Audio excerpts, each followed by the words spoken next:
Today we're going to talk about structure, foundation from which to build greater things. For many of us, we are busy but not productive.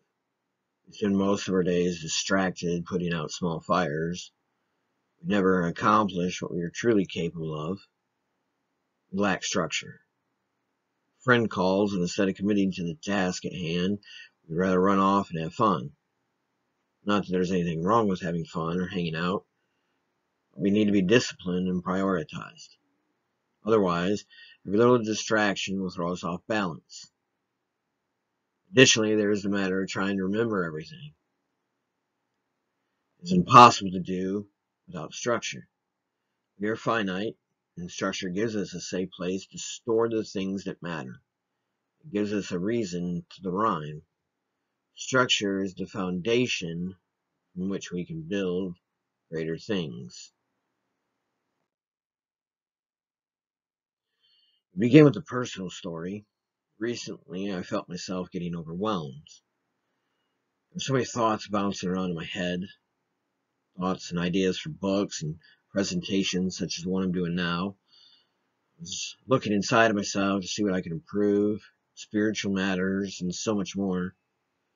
I tend to pride myself on keeping everything internal and organized, but as they say, pride is both before a fall. I came to a point when the pressure was too much. I felt like a dam ready to break. I even noticed areas that were declining in all aspects of my life. Please don't wait to get to this point. I was prideful, I was stubborn. I need to learn to realize things far enough in advance and respond. I needed structure, and that is what I sought. More on that later in the presentation. So let us take a look at what structure is. According to Oxford Languages, it is to construct or arrange according to a plan. Vocabulary.com defines it as something of many parts put together. Collins Dictionary states that structure is parts connected together in an ordered way. So what can we ascertain from this? Structure is smaller parts or steps to the larger thing. When you climb steps, you do so one step at a time. Do not try to ascend the staircase in one giant stride. Structure is piece by piece and brick by brick. If you look at the larger goal, you'll become overwhelmed. Instead, look at each piece and how it fits into the whole. Another thing that we find about structure is that it involves planning. How will you get there? What will you do? First step one, then step two, etc. Careful planning will keep you from being overwhelmed, and in time, you'll get to your destination. Lastly, we find that structure is essentially order. Using the word order instead of structure, let us look to the Bible regarding this matter. We're going to look at two examples of order in the Bible, and then we're going to turn to a few scriptures themselves for the third and final importance of structure. The first example will be that of creation, as found in Genesis chapter 1. The second example is found in Exodus. It is the tabernacle. There was an order to the tabernacle in the way it was constructed, in the way the high priest entered, and even in the way it was moved. Lastly, the Bible contains scriptures that have the word order, or that show us the importance of order. We'll turn that to the end to tie it all together. So we'll be reading from Genesis, and then we'll briefly talk about the order of creation as we progress through each day. Genesis chapter 1. In the beginning, God created the heaven and the earth. The earth was without form and void, and darkness was upon the face of the deep, and the Spirit of God moved upon the face of the waters. And God said, "Let there be light," and there was light. God saw the light that it was good, and God divided the light from the darkness. God called the light day, and the darkness he called night. And the evening and the morning were the first day.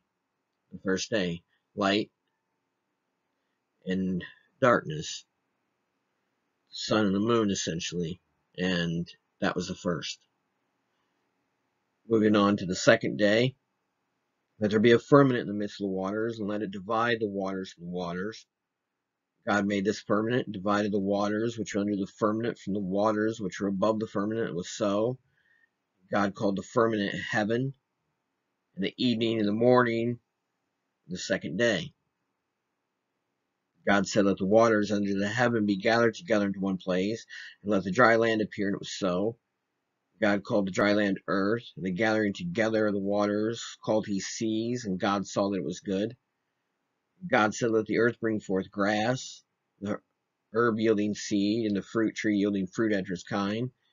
Seed is in itself upon the earth, and it was so.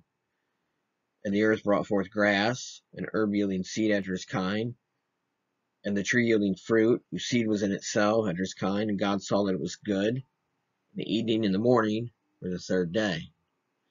Everything had a place, everything had a time, everything was ordered as the Lord constructed it throughout creation. And God said, let there be lights in the firmament of the heaven to divide the day from the night, and let there be for signs and for seasons and for days and years, and let there be for lights in the firmament of the heaven to give light upon the earth. And it was so. God made two great lights. The greater lights ruled the day, and the lesser lights ruled the night. He made the stars also. God set them in the firmament of the heaven to give light upon the earth, and to rule over the day and over the night, to divide the light from the darkness. God saw that it was good. The evening and the morning were the fourth day. God said, let the waters bring forth abundantly the moving creature that hath life, and fowl that may fly above the earth, and the open firmament of heaven. God created great whales, and every living creature that moveth, which the waters brought forth abundantly after their kind, and every winged fowl after his kind, and God saw that it was good. God blessed him, saying, be fruitful and multiply, and fill the waters and the seas, and let fowl multiply in the earth. And the evening and the morning were the fifth day. God said, let the earth bring forth the living creature after his kind, cattle and creeping thing and beasts of the earth after his kind. It was so. God made the beasts of the earth after his kind, and cattle after their kind, and everything that creepeth upon the earth after his kind, and God saw that it was good. God said, let us make man in our image, after our likeness, and let them have dominion over the fish of the sea, over the fowl of the air, and over the cattle, and over all the earth, and over every creeping thing that creeps upon the earth. So God created man in his own image, in the image of God created he him, male and female created he them. God blessed them, and God said unto them, be fruitful, multiply, and replenish the earth, and subdue it, and have dominion over the fish of the sea, and over the fowl of the air, and over every living thing that moves upon the earth. And God said, behold, I have given you every herb bearing seed, which is upon the face of all the earth, and every tree in the which is the fruit of a tree yielding seed, to you it shall be for meat. To every beast of the earth, and to every fowl of the air, and to everything that creeps upon the earth, wherein there is life, I have given every green herb for meat, and it was so. God saw everything that he had made. Behold, it was very good. The evening and the morning were the sixth day. For the 6 days he created the earth and everything in it, and then he ordered that man had the authority to subdue everything. He had dominion. Chapter 2, thus the heavens and the earth were finished, and all the host of them. On the seventh day God ended his work which he had made, and he rested on the seventh day from all his work which he had made. God blessed the seventh day and sanctified it, because that in it he had rested from all his work which God created and made. On the seventh day he rested, and it's important that when we're structuring things and we're planning things, that we don't overwhelm ourselves, and that we have a day of rest ourselves as we move forward in creating whatever we're doing, whatever your passion is, whatever your dreams are, whatever you're structuring. Make sure to always have a day of rest so that you don't become burnt out. Turn now to the second example, which is the tabernacle. For this, we'll turn to the book of Exodus. There's a lot of information covering the tabernacle. We'll not read it all, just a few sections that will reinforce the idea of order. Turning to Exodus chapter 36, verses 8 through 19. And every wise-hearted man Among them that wrought the work of the tabernacle made 10 curtains of fine twined linen, in blue and purple and scarlet, with cherubims of cunning work made he them. The length of one curtain was 28 cubits, and the breadth of one curtain 4 cubits. The curtains were all of one size. And he coupled the 5 curtains one unto another, and the other 5 curtains he coupled one unto another. And he made loops of blue on the edge of one curtain from the selvage and the coupling. Likewise he made the uttermost side of another curtain, and the coupling of the second. 50 loops made he in one curtain, and 50 loops made he in the edge of the curtain, which was in the coupling of the second. The loops held one curtain to another. And he made 50 taches of gold, and coupled the curtains one unto another with the taches, so it became one tabernacle. And he made curtains of goat's hair for the tent over the tabernacle. 11 curtains he made them. The length of one curtain was 30 cubits, and 4 cubits was the breadth of one curtain. The 11 curtains were of one size. And he coupled 5 curtains by themselves, and 6 curtains by themselves. And he made 50 loops upon the uttermost edge of the curtain and the coupling. 50 loops made he upon the edge of the curtain, which coupled the second. And he made 50 taches of brass to couple the tent together, that it might be one. He made a covering for the tent of ram skins dyed red, and a covering of badger skins above that. So here we can see curtains being made. We can see the great detail. There was an order. There was a certain way they had to be made. There were specifications. Jumping into chapter 37, verses 1 through 9. And Bezalel made the ark of shittim wood. 2 cubits and a half was the length of it, and a cubit and a half the breadth of it, and a cubit and a half the height of it. He overlaid it with pure gold, within and without, and made a crown of gold to it round about. And he cast for it 4 rings of gold to be set by the 4 corners of it, even 2 rings upon the one side of it, and 2 rings upon the other side of it. He made staves of shittim wood, and overlaid them with gold, and he put the staves into the rings by the sides of the ark to bear the ark. And he made the mercy seat of pure gold. 2 cubits and a half was the length thereof, and 1 cubit and a half the breadth thereof. And he made 2 cherubims of gold, beaten out of one piece, made he them on the 2 ends of the mercy seat. 1 cherub on the end on this side, another cherub on the other end on that side. Out of the mercy seat made he the cherubims on the 2 ends thereof. The cherubim spread out their wings on high, and covered with their wings over the mercy seat, with their faces one to another. Even to the mercy seat word were the faces of the cherubims. Again, there was detail. This was the Ark of the Covenant. It was designed to be made a certain way, and they made it to the specifications. Again, order. Jumping to chapter 38, we'll read the first 7 verses. They made the altar of burnt offering of shittim wood. 5 cubits was the length thereof, 5 cubits the breadth thereof. It was 4 square, and 3 cubits the height thereof. He made the horns thereof and the 4 corners of it. The horns thereof were the same, and he overlaid it with brass. He made all the vessels of the altar, the pots, and the shovels, and the basins, and the flesh hooks, and the fire pans. All the vessels thereof made he of brass. He made for the altars a brazen gate of network under the compass thereof, beneath unto the midst of it. And he cast 4 rings for the 4 ends of the grate of brass, to be places for the staves. And he made the staves of shittim wood, and overlaid them with brass. And he put the staves into the rings and the sides of the altar to bear it withal. He made the altar hollow with boards. Here we see the brazen altar. And you can read through Exodus, and you can see the structure of the tabernacle and how everything was designed to specification. Again, there is an importance to order. One final passage. We'll read Exodus chapter 40, first 16 verses. And the Lord spake unto Moses, saying, On the first day of the first month shalt thou set up the tabernacle, the tent of the congregation. And thou shalt put therein the ark of the testimony, and cover the ark with a veil. Thou shalt bring in the table, and set in order the things that are to be set in order upon it. There's the word order. And thou shalt bring in the candlestick, and light the lamps thereof. And thou shalt set the altar of gold for the incense for the ark of the testimony, and put the hanging of the door to the tabernacle. Thou shalt set the altar of the burnt offering for the door of the tabernacle, the tent of the congregation. Thou shalt set the laver between the tent of the congregation and the altar, and shalt put water therein. Thou shalt set up the court round about, and hang up the hanging at the court gate. Thou shalt take the anointing oil, and anoint the tabernacle, and all that is therein, and shall hallow it, and all the vessels thereof, and it shall be holy. Instructions for how to set up the tabernacle. Again, order. Thou shalt anoint the altar of the burnt offering and all his vessels, and sanctify the altar, and it shall be an altar most holy.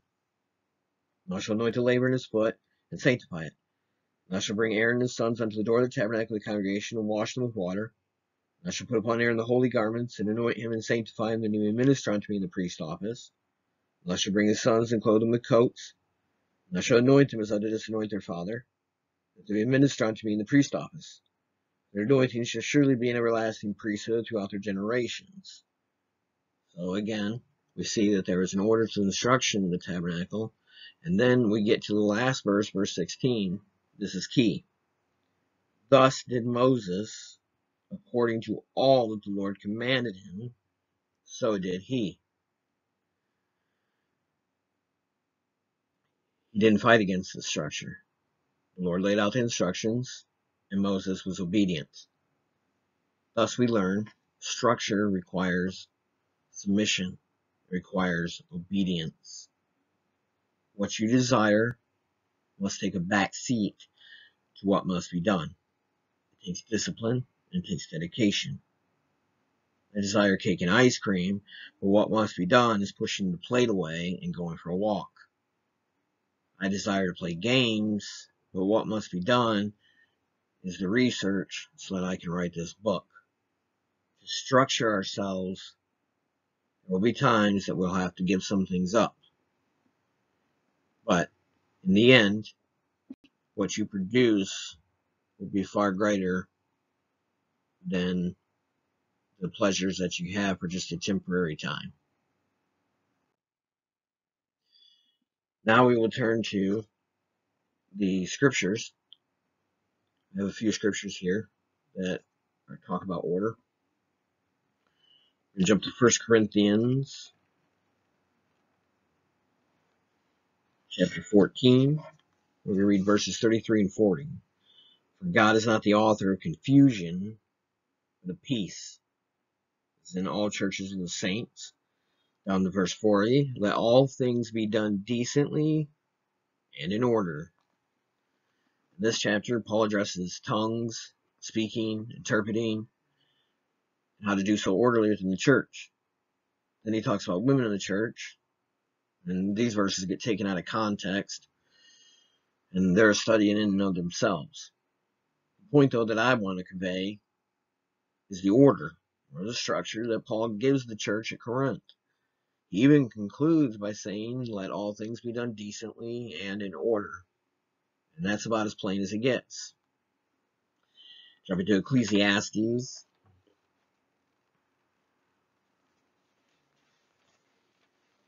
Chapter 3, verses 1 through 8. To everything there is a season and a time to every purpose under the heaven. A time to be born and a time to die. A time to plant, a time to pluck up that which is planted. A time to kill and a time to heal. A time to break down and a time to build up. A time to weep and a time to laugh. A time to mourn and a time to dance. A time to cast away stones and a time to gather stones together. A time to embrace and a time to refrain from embracing. A time to get and a time to lose. A time to keep and a time to cast away. A time to rend and a time to sow. A time to keep silence and a time to speak. A time to love and a time to hate.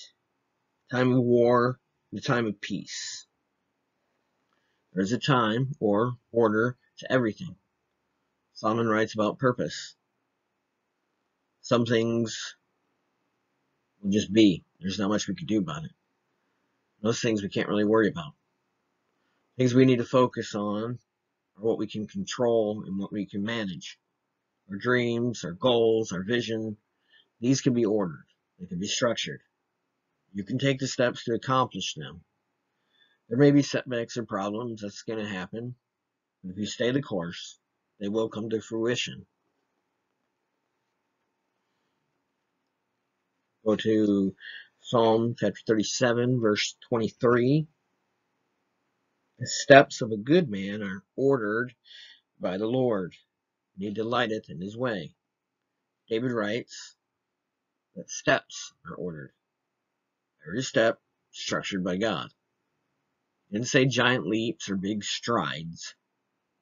David said steps. Structure is pacing yourself, step by step, hand in hand with Jesus to get to your destination. Don't rush things. Break down the steps and accomplish each one, and you'll get to your goal. Lastly, we'll go to Titus chapter 1, verse 5.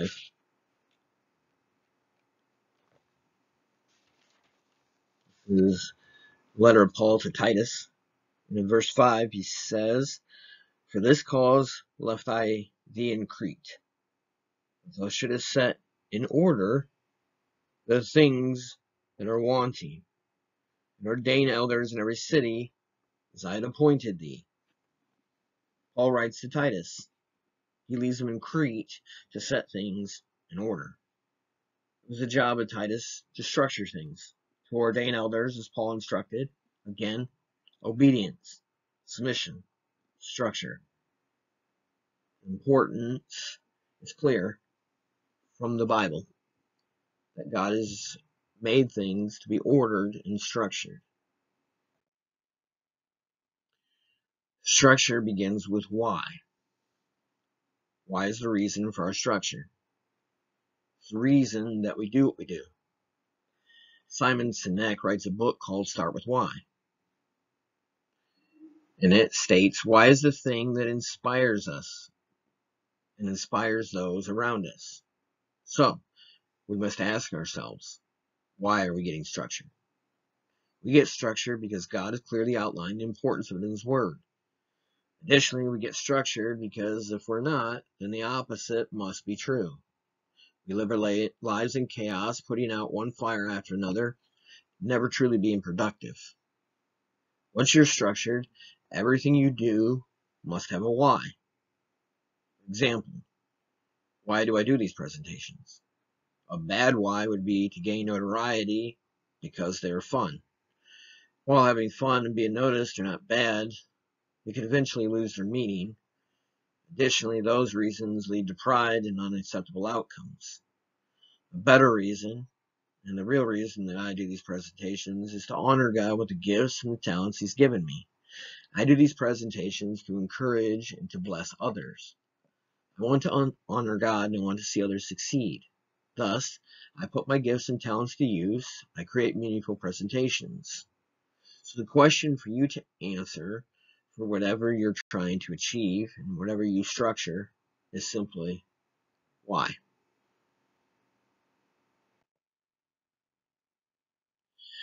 So, to get structured, we must plan, we must organize. We talked a little bit about planning and organizing earlier. First, you want to make a list of things that you want to do. You want to draw, paint, record music, make presentations, write books, etc. It could be anything. You need to make a list of those things. And pick no more than 2. Otherwise, you overwhelm yourself. Or, if you want to, you can pick 2 to do Monday, Wednesday, Friday, and another 2 to do Tuesday, Thursday, Saturday, and Sunday could be your day of rest. Once you know what you're doing, it's time to get organized. List the things you want to do on a schedule, on a scheduled date, and then add any other tasks that are important, such as prayer, Bible reading, journaling, or house projects, whatever. You can add those to the list as well. You can do this in a planner, or you can do it on your phone, and we'll talk more about that later in the presentation. The occasional one day is okay. The 2 days is a pattern. Came about this from Craig Groeschel's book, Think Ahead. Never condemn yourself. Never be too hard on yourself. Strive to meet your goals every day. But if you miss a day, it's not the end of the world. Just strive extremely hard not to miss more than one day. Otherwise, it can become a pattern, and patterns are harder to break. There will be emergencies, sicknesses, other unforeseen matters. It happens to all of us. Just remember to get back in the saddle. Consistency is tough and almost impossible to master. But that does not mean that we don't strive to obtain it. Stay the course, lean on God, and allow His strength to help you maintain structure. Before I got structured, it seemed that it would be right before bed that I finished everything. I did finish all my goals. Now, I'm usually done by supper or sooner. Time to relax. I could add more if I wanted to. So, what we learn is that structure gives us time. It's one of the results. Structure will also eliminate all the thoughts and head clutter. Writing things down, it has a place to reside. Your mind and brain can relax knowing that the information is a safe place. You're less likely to forget. Your head is clear. It eliminates feelings of anxiousness, frustration, and the overwhelming nature of having too many thoughts. The opposite of structure or order, as we mentioned, is chaos. So you eliminate chaos by being structured. Just as darkness cannot exist where there is light, chaos cannot exist where there is order. There's really no real gray areas in life. Gray areas are a way to appease our conscience. By creating an alternative option, we feel better. While some situations and decisions can be more challenging, the solutions we really need are best gained by consulting God. Lastly, the last result of structure is that it breaks things into steps. Remember, the steps of a good man are ordered by the Lord. We also need to break everything down to steps. You ascend a staircase of 20 steps in one stride. You eat a 24-ounce steak in a single bite. You're meant to break things down. The tabernacle is broken into steps. Each step was carefully followed. So, break things into steps. This is also part of organizing and planning. You won't feel overwhelmed, and things will be more manageable, and you're more likely to meet your goal. Thus, we see the results of structure, and again, giving credence to its importance. Lastly, we need to get structured. And this is where the rest of my story kind of comes in. After being overwhelmed with all this stuff, I went to the store. I bought a journal. I bought a planner. And I bought a 5-subject notebook to write ideas for books and presentations and other stuff. I knew what I had to do, and I went and did it and got structured. Now it's time for you to do the same. Use your phone if you're more technology driven, or you can do what I did and go to the store and buy planners, notebooks, and journals. The choice is yours. When I write down my ideas for my books, my presentations, I also include a why at the end of it. Why am I doing this particular subject? Why am I writing this? It gives me an importance and further strengthens reasoning for doing it. If you draw, write down things you want to draw. Include details about the drawing and a why. If you paint, what do you want to paint and why? Same goes for anything, music, whatever. Write it out in a notebook.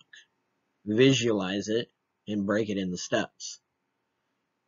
So if you're working on a painting or a drawing, you may draw the sky one day, the grass the next, the cow on the third day, the sun on the fourth, and finish the picture on the fifth day. For me, when it comes to writing, I try to write between 1 and 3 pages a day. The journal, write every day. This is important. This eliminates thoughts that don't really have a home. They won't end up in a painting. They won't end up in a book. They're just random thoughts. They may have some significance. So write them down. Your hopes, your dreams, your prayers, how you're feeling, whatever. Give it a place to live inside a journal. Lastly, use a planner that goes day by day. Write what you're doing on Monday. What are you doing on Tuesday? On and on. This will let you know what you need to accomplish. And then, as you finish each task, put a check mark next to it. If for some reason you don't finish it, you could put an X. And that lets you know, okay, you missed it. And then that gives you something to look at so that you do better. The one thing I don't do is I don't put a time next to anything. I'm going to do this at 8. I'm going to do this at 9. Because what happens is you put a time next to it, and then you don't meet that time, like you do it at 8:30 instead of 8, start to be overwhelmed and defeated because you're behind schedule, and it just adds further stress. Just know how much time, say it takes 5 hours to do all the tasks, and then plan your day accordingly. That way, you still get the stuff done, but at the same time, you're not really pushing yourself or overwhelming yourself. So once I get one thing done, I'll walk away, I'll relax, I'll come back, and I'll do the next thing. And throughout the day, I do this, and I finish everything. I've been doing this for 3 weeks. I've had structure in the past, and it's worked, and just fell off the wagon. Again, there's a problem with consistency, but I've been consistent for the last 3 weeks. This is my second presentation. I'm also writing, and I'm doing school and other things. So, other than a few days where I've had a headache, I've been consistent. And when I did, what I didn't get done, I made up the next day. This is also the importance of not scheduling too much. You can do a makeup day if something comes up. Key is to remain consistent and disciplined. Stay focused. Remember, God is your strength, and if you ask for it, He'll help you. Structure is important. And you can remain structured by following the helpful information that I've presented. And I pray that it helps you live a more organized life. I pray that you will fulfill your calling and that you accomplish your dreams. And God richly bless you.